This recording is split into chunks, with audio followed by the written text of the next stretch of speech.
जादुई सोने की छठ पूजा थाली। बिहार के एक छोटे से गांव में एक मियाँ बीवी रहते थे। वो बहुत गरीब थे। उनका एक बेटा था, मोहन।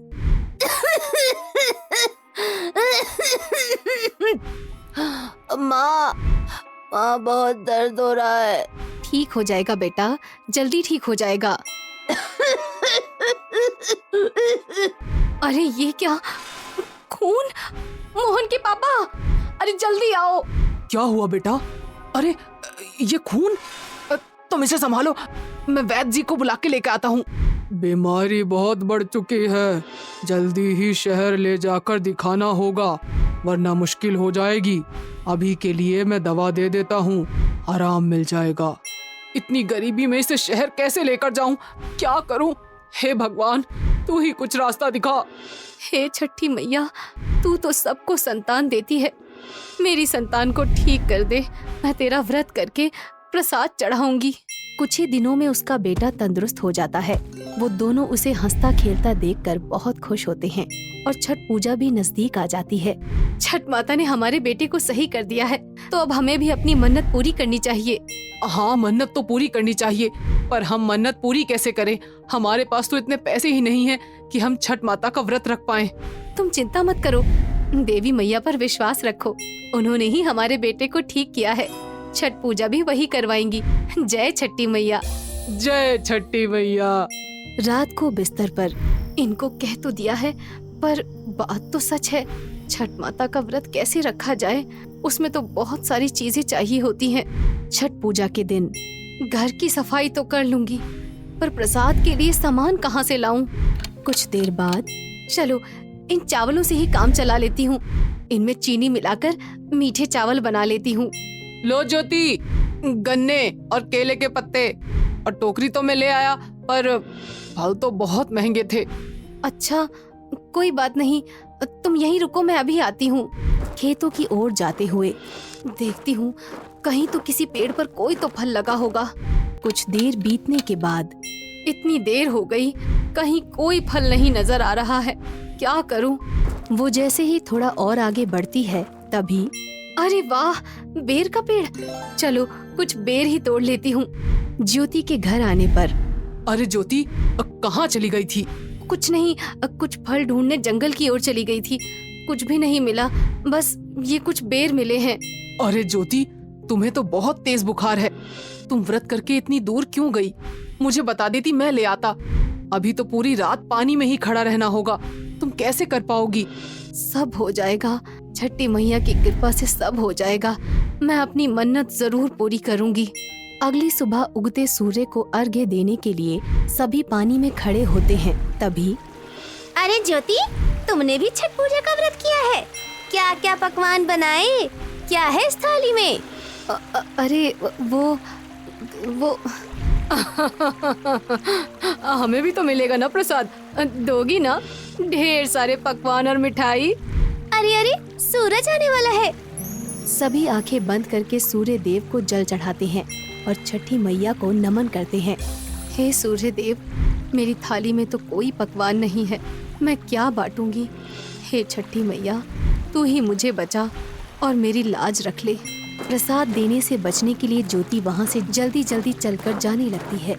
अरे देखो देखो, कहाँ भागी जा रही है? ए ज्योति, हमें नहीं देगी छठी मैया का प्रसाद?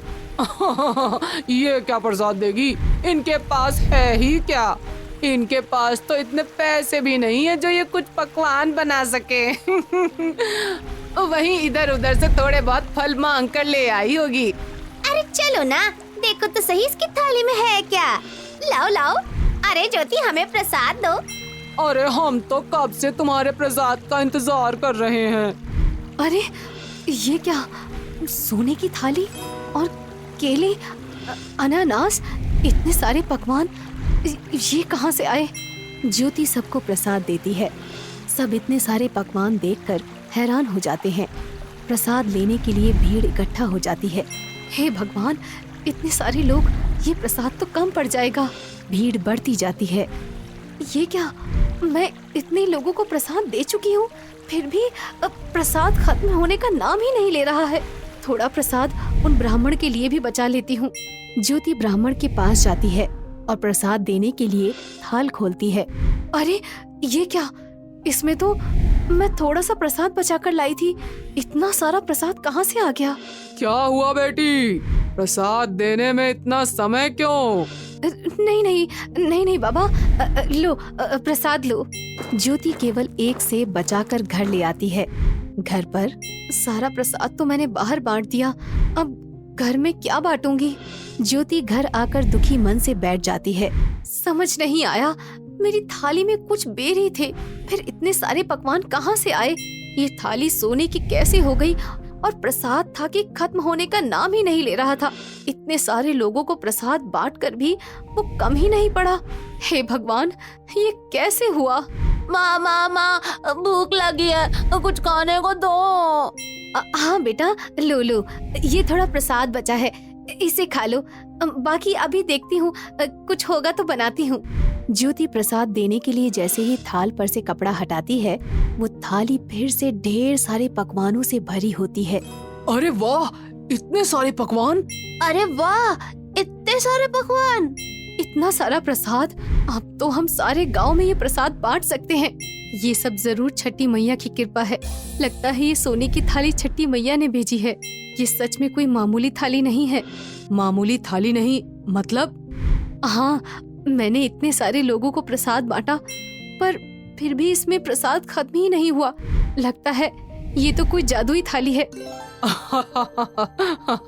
अरे जादुई थाली, क्या कह रही हो? जरूर तुम्हें कोई वहम हुआ है। लगता है इतने लंबे व्रत का असर है। कुछ खा लो तो ठीक हो जाओगी। चलो। नहीं नहीं, मैं सच कह रही हूँ, ये जादुई थाली है। इसमें अपने आप ही खाना प्रकट होता है। जरूर ये छठी मैया की देन है। अच्छा अच्छा, तो चलो अब हम भी कुछ मांग लेते हैं इस जादुई थाली से। मुझे ढेर सारी मिठाइयाँ खानी है। थाली में खूब सारी मिठाइयाँ प्रकट होती हैं। तीनों ये देखकर हैरान हो जाते हैं और कुछ और चीजें मांग कर देखते हैं। हे छठी मैया, हमारे घर राशन नहीं है, हमें राशन दे दो। थाली में आटा, दाल, चावल, चीनी, तेल, घी आदि सब प्रकट हो जाता है। हे प्रभु, ये सब क्या है? हमें कुछ समझ नहीं आ रहा। कोई भूत है या कोई चमत्कार है? तभी दरवाजे से एक रोशनी आती है। ये क्या हो रहा है? इतनी तेज रोशनी क्यों हो गई है?